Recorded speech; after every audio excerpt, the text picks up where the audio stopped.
সম্মানিত সভাপতি এবং এখানে উপস্থিত আছেন আমাদের আপেল ভাই, উপস্থিত নেতৃবৃন্দ সহ আমি শুধু আপনাদের একটা কথা বলতে চাই।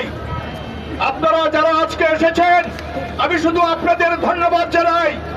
আমার ধন্যবাদ জানার কোনো কিছু বলার নাই। আমাদের যারা এখান থেকে নির্বাচনী প্রতিদ্বন্দ্বিতায় আজকে এখানে দাঁড়িয়ে আছেন আর যাকে সম্ভাব্য প্রার্থী হিসেবে দেওয়া হয়েছে, আমি শুধু একটা কথাই বলতে চাই, তারই প্রতিবাদ স্বরূপ আমরা একটা কথাই বলতে চাই, আমরা কখনোই সেটা মানি নাই বলেই আমরা একটা চিঠি দিয়েছি এবং সেই চিঠি দিয়ে 7 জনের চিঠি দিয়েছি এবং তারই আবার এতক্ষণ জবাব পাইনি এখনো।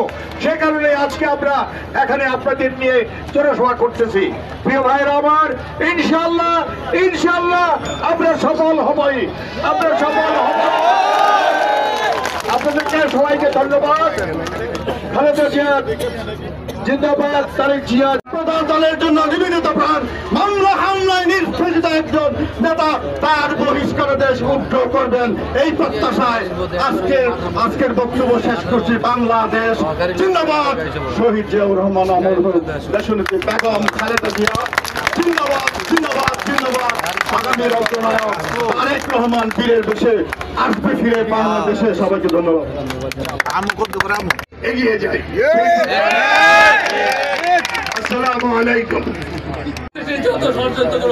ইনশাআল্লাহ দলের শীত বেগম খালেদা জিয়ার নেতৃত্বে, তারেক জিয়ার নেতৃত্বে আমাদের আজকে দলের শীত মার্কা বিএনপি আবার ক্ষমতা আসবে ইনশাআল্লাহ।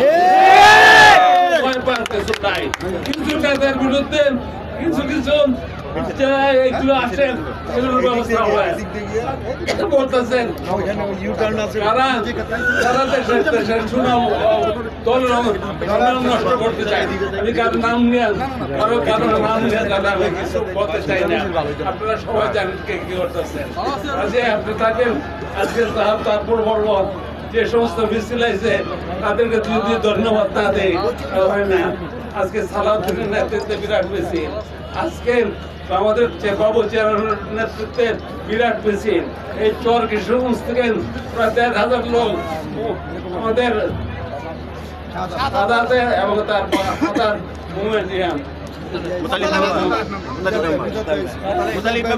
মুতালিব মেম্বার এটাই বলছি সবাই স্যার ধন্যবাদ দিন সবাইকে ধন্যবাদ বিরাট মিছিল নিয়েছে সবার বিরাট মিছিল নিয়েছে মুজাহিদ